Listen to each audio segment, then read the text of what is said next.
కృష్ణా జిల్లా మచిలీపట్నంలో పేర్ని నానికి చెందిన గోడౌన్లో రేషన్ బియ్యం మాయంపై అధికారులు చర్యలు చేపట్టారు. మరింత సమాచారం మా ప్రతినిధి శ్రీనివాస్ విజయవాడ నుంచి ప్రత్యక్ష ప్రసారం ద్వారా అందిస్తారు.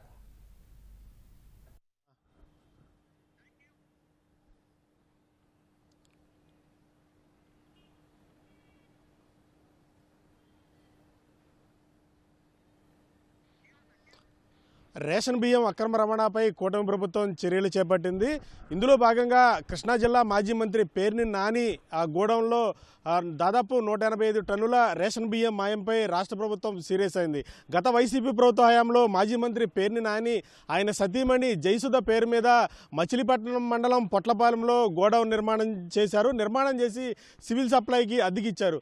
వైసీపీ ప్రభుత్వం అధికారులు ఉన్న కాలంలోనే ఈ గోడౌన్లో బియ్యాన్ని అక్రమంగా రవాణా చేయడం జరిగింది. కూటమి ప్రభుత్వం అధికారంలోకి వచ్చిన తర్వాత సివిల్ సప్లై అధికారులు ఎక్కడ తనిఖీలు చేస్తారో, తనిఖీలు చేస్తే బియ్యం తరలింపు అంశం తెర మీదకు వస్తుందన్న ముందస్తు ఆలోచనతో మాజీ మంత్రి పేర్ని నాని తన గోడౌన్లో దాదాపు 185 టన్నుల రేషన్ బియ్యం కొంత తగ్గిందంటూ దీనికి సంబంధించిన డబ్బులు పే చేస్తానంటూ కూడా ఆయన భార్య జయసుధ పేరు మీద కృష్ణా జిల్లా జాయింట్ కలెక్టర్ గీతాంజలి శర్మకు లేఖ రాశారు.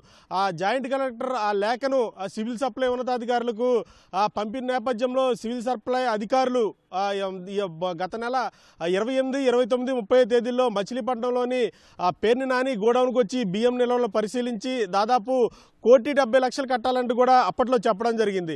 అయితే తర్వాత విమర్శలు వచ్చిన నేపథ్యంలో ఆ గోడౌన్ను పూర్తిగా తనిఖీ చేసిన తర్వాత గోడౌన్లో ఉన్న నిల్వలు ఎంత ఉన్నాయి ఏంటన్నది తర్వాత లెక్కలు చెప్తామంటూ కూడా తర్వాత అధికారులు మాట మార్చారు. అయితే ఈ లోపలే పేర్ని నాని తన మనుషుల ద్వారా దాదాపు 1,70,00,000 రూపాయలను సివిల్ సప్లై శాఖ అధికారులకు అందించారు. అయితే బియ్యం నిల్వలు తక్కువగా ఉండడం నేపథ్యంలో సివిల్ సప్లై అధికారుల ఫిర్యాదు మేరకు మాజీ మంత్రి పేర్ని నాని సతీమణి జయసుధ అలాగే గోడౌన్ మేనేజర్పై కూడా పోలీసులు క్రిమినల్ కేసులు నమోదు చేశారు. క్రిమినల్ కేసులు నమోదు చేసిన నేపథ్యంలో అరెస్టు తప్పదన్న భయంతో పేర్ని నాని కుటుంబం దాదాపు గత వారం రోజులుగా కూడా అజ్ఞాతంలోకి వెళ్ళిపోయింది. దీంతో ఈ అరెస్టుకు సంబంధించి ముందస్తు బెయిల్ కోరుతూ కూడా మాజీ మంత్రి పేర్ని నాని సతీమణి జయసుధ కూడా మచిలీపట్నం జిల్లా కోర్టులో ముందస్తు బెయిల్ పిటిషన్ కూడా దాఖలు చేశారు. నిన్న ఈ బెయిల్ పిటిషన్ మీద వాదనలు విన్న నేపథ్యంలో ఈ సివిల్ సప్లైకి సంబంధించిన సోదాలకు సంబంధించిన సీడీని పోలీసులు అందించకపోవడంతో కేసును ఈ నెల 19వ తేదీకి న్యాయమూర్తి వాయిదా వేయడం జరిగింది. అయితే ఈ అప్స్కాండ్ ఆరోపణలు వస్తున్న నేపథ్యంలో నిన్న మాజీ మంత్రి పేర్ని నాని హఠాత్తుగా మచిలీపట్నంలోని ఆయన నివాసంలో ప్రత్యక్షమయ్యారు.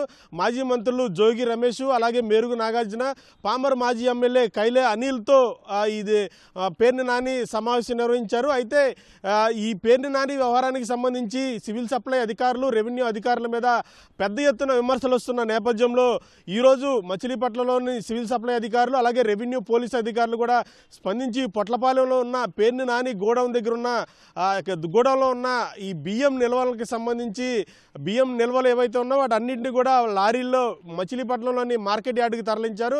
అలాగే గోడౌన్కి సంబంధించి బస్తాలు ఎన్ని ఉన్నాయి, ఎంత మేర బియ్యం ఉన్నది అన్నది కూడా అధికారులు లెక్కలు తెలిసే పనిలో ఉన్నారు. మరొకవైపు ఏదైతే ఈ గోడౌన్కి సంబంధించి ఉందో గోడౌన్ మొత్తం ఖాళీ చేసిన తర్వాత దీన్ని బ్లాక్ లిస్ట్లో పెట్టే అవకాశం ఉందంటూ కూడా సివిల్ సప్లై అధికారులు చెప్తున్నారు. మొత్తంగా ఈ ఓవరాల్ పేర్ని నాని ఎపిసోడ్లో కొంత అధికారులు అలాగే రెవెన్యూ అధికారులు, సివిల్ సప్లై అధికారుల పాత్ర ఉంది. కావాలనే నానిని కాపాడుతున్నారన్న ఆరోపణలు కూడా జిల్లాలో బలంగా వినిపిస్తున్న నేపథ్యంలో కూటమి ప్రభుత్వం మాత్రం దీని మీద చట్టపరంగా ముందుకు వెళ్లేందుకు ప్రభుత్వం చూస్తోంది. ఎందుకంటే ఈ పేదలకు చెందాల్సిన బియ్యాన్ని అక్రమంగా తరలించి సొమ్ము చేసుకుంటున్న నేపథ్యంలో వారి మీద చర్యలు తీసుకునేందుకు ప్రభుత్వం సిద్ధమవుతుంది. మరొకవైపు ఈ పేర్ని నాని సతీమణి జయసుధ వేసిన ముందస్తు బెయిల్ పిటిషన్ 19వ తేదీకి వాయిదా వేసిన నేపథ్యంలో పేర్ని నాని మచిలీపట్నంలో ఉండి కొన్ని చక్కదిద్దే ప్రయత్నాలు చేస్తున్నారంటూ కూడా మచిలీపట్నంలో కొంత ప్రచారం జరుగుతున్న నేపథ్యంలో ప్రభుత్వం మాత్రం చట్టపరంగా ముందుకు వెళ్లేందుకు సిద్ధమవుతుంది అని చెప్పుకోవచ్చు.